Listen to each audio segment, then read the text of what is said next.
Alexa, what are the latest news from the Caribbean Television Network? From Caribbean Television Network News.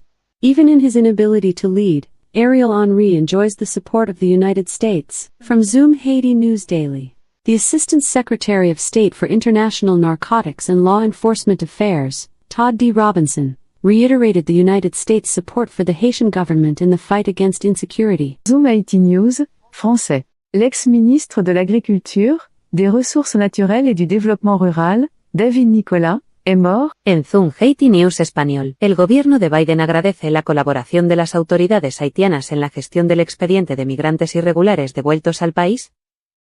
Zoom Haiti News et Caribbean Television Network, plus de 10 sites internet, en anglais, français, espagnol et plus d'une centaine d'autres langues. Désormais, vous n'avez plus besoin d'un ordinateur ou d'un téléphone portable. Il suffit de demander à Alexa. Alexa, what are the latest news from the Caribbean Television Network? From Caribbean Television Network News. From Zoom Haiti News Daily. En Zoom Haiti News, français. En Zoom Haiti News espagnol. Caribbean Television Network, en français, anglais et espagnol. Vous pouvez aussi télécharger les applications de Zoom Haiti News en créole, français, anglais et espagnol. Visitez notre site internet sur www.caribbeantelevisionnetwork.com.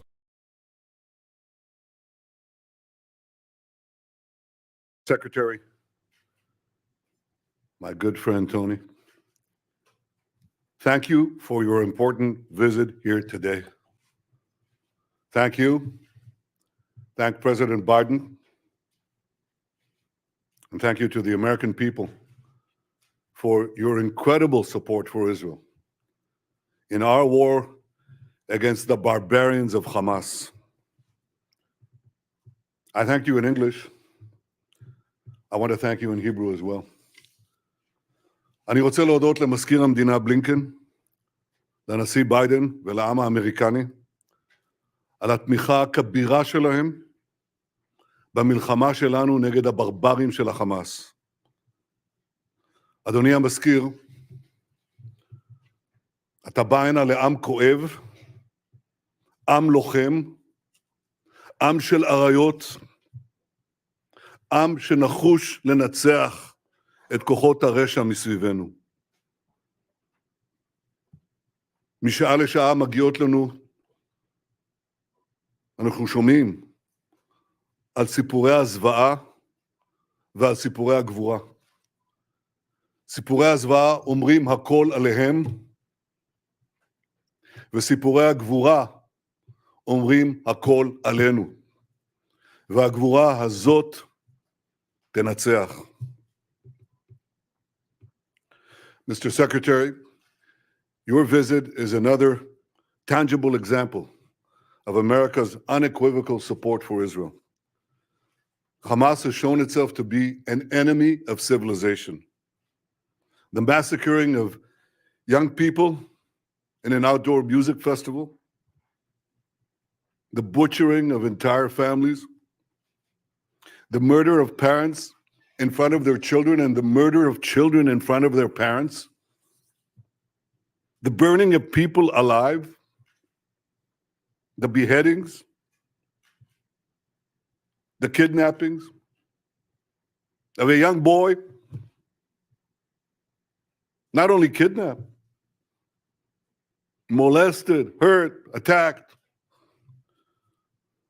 and the sickening display of celebrating these horrors, the celebration and glorification of evil. President Biden was absolutely correct in calling this sheer evil. Hamas is ISIS, and just as ISIS was crushed, so too will Hamas be crushed. And Hamas should be treated exactly the way ISIS was treated. They should be spit out from the community of nations. No leader should meet them. No country should harbor them. And those that do should be sanctioned. Tony, my friend, I say to you, I say to all of us, there will be many difficult days ahead. But I have no doubt that the forces of civilization will win. And the reason that's true is because we understand what is the first prerequisite of victory. It's what you just said in our meeting: moral clarity. This is a time, a particular time, a special time, that we must stand tall, proud, and united against evil. Tony, you are taking that stand. America is taking that stand. Thank you for being here today. Thank you, America, for standing with Israel today, tomorrow, and always.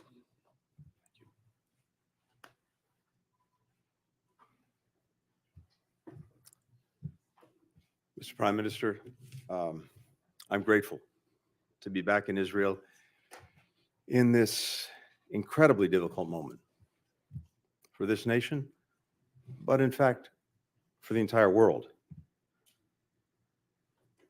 If you'll permit me, personal aside, I come before you not only as the United States Secretary of State, but also as a Jew.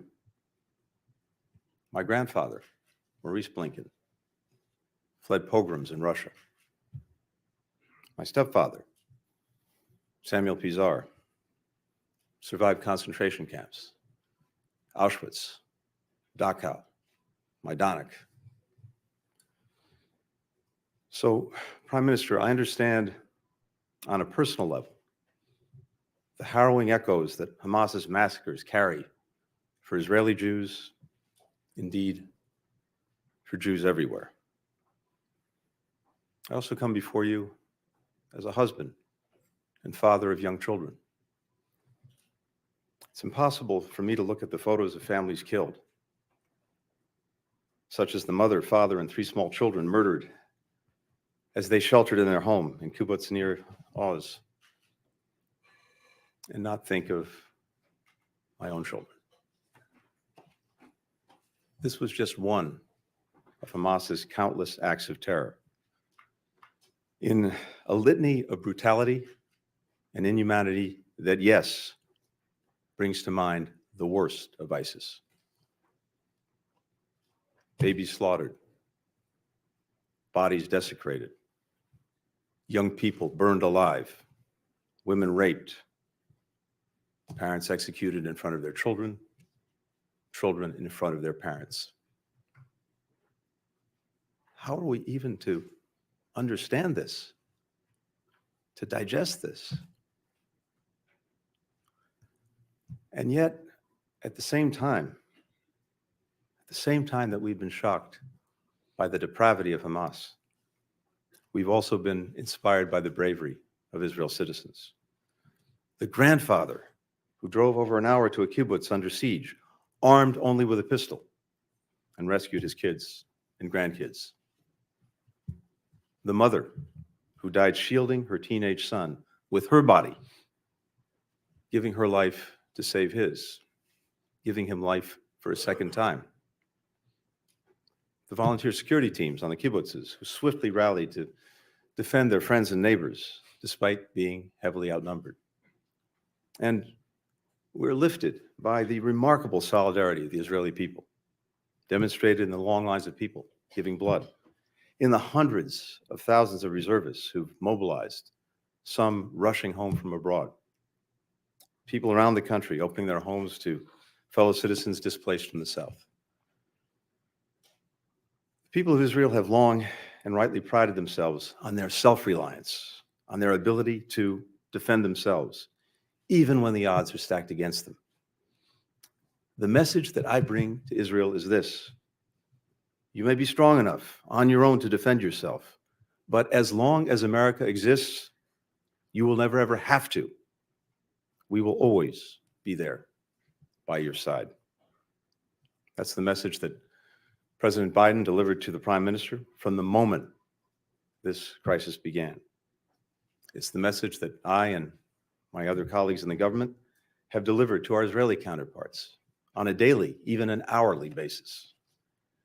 It's the message that I bring with me to our discussions today And it's what I'll affirm when I meet with the members of Israel's newly formed national emergency government. We welcome the government's creation and the unity and resolve that it reflects across Israel's society. We're delivering on our word, supplying ammunition, interceptors to replenish Israel's Iron Dome alongside other defense materiel. First shipments of U.S. military support have already arrived in Israel, and more is on the way. As Israel's defense needs evolve, we will work with Congress to make sure that they're met. And I can tell you, there is overwhelming bipartisan support in our Congress for Israel's security. Here in Israel and everywhere, we will reaffirm the crystal clear warning that President Biden issued yesterday to any adversary, state or non-state, thinking of taking advantage of the current crisis to attack Israel. Don't. The United States has Israel's back. We've deployed the world's largest aircraft carrier to the Eastern Mediterranean. We bolstered the presence of U.S. fighter aircraft in the region. We're providing other support as well. We continue working closely with Israel to secure the release of the men, women, children, elderly people taken hostage by Hamas. We're pursuing intensive diplomacy throughout the region to prevent the conflict from spreading. And I'll be doing that over the course of my trip in the coming days. Too often in the past, leaders have equivocated in the face of terrorist attacks against Israel and its people. That's why we've been adamant with all countries in the wake of these attacks. There is no excuse. There is no justification for these atrocities. You heard the Prime Minister say it. This must be a moment for moral clarity. The failure to unambiguously condemn terrorism puts at risk not only people in Israel, but people everywhere. Look at what just happened. Individuals from 36 countries killed or missing in the aftermath of Hamas's attacks. Europe, Asia, Africa, the Americas, no region has escaped Hamas's bloody reach. Anyone who wants peace and justice must condemn Hamas's reign of terror. We know Hamas doesn't represent the Palestinian people or their legitimate aspirations to live with equal measures of security, freedom, justice, opportunity, and dignity. We know Hamas, instead of promoting the well-being of its citizens, rules repressively and dedicates the resources it has to terror tunnels and rockets. We know Hamas didn't commit its heinous acts with the interests of Palestinian people in mind. We know Hamas does not stand for the future that Palestinians want for themselves and for their children. Hamas has only one agenda: to destroy Israel and to murder Jews. No country can or would tolerate the slaughter of its citizens, or simply return to the conditions that allowed it to take place. Israel has the right, indeed the obligation, to defend itself and to ensure that this never happens again. As the Prime Minister and I discussed, how Israel does this matters. We democracies distinguish ourselves from terrorists by striving for a different standard, even when it's difficult, and holding ourselves to account when we fall short. Our humanity, the value that we place on human life and human dignity, that's what makes us who we are. And we count them among our greatest strength. That's why it's so important to take every possible precaution to avoid harming civilians. And that's why we mourn the loss of every innocent life. Civilians of every faith, every nationality who've been killed. Tragically, the number of innocent lives claimed by Hamas's heinous attacks continues to rise. Among those, we now know that at least 25 American citizens were killed. We joined families in Israel, in the United States, around the world, in mourning their immeasurable loss. Nearly 15 years ago, my stepfather, who I alluded to earlier, Samuel Pizar, came here to Yad Vashem to perform the mourner's prayer that he wrote to accompany Leonard Bernstein's Third Symphony Kaddish. Reflecting on the unspeakable horrors that he'd endured as a boy in the Nazi concentration camps, he wrote that man, though created in your image and endowed with the freedom to choose between good and evil, remains capable of the worst as of the best, of hatred as of love, of madness as of genius. In this moment, where evil, hatred, and madness have once more taken so many innocent lives, we must stand together, resolved to confront what is worst among humanity with what is best.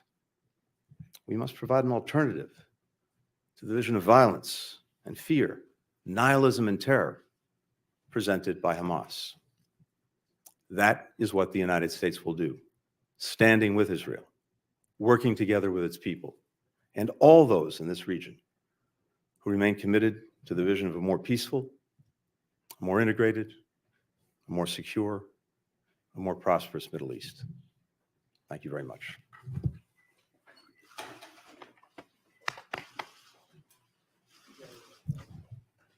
Suivez sur nos plateformes en ligne Zoom IT News. Rejoignez-nous sur Facebook, YouTube, Twitter, Instagram. Informez-vous sur notre site internet www.zoomitnews.com. Les infos sont disponibles en 104 langues.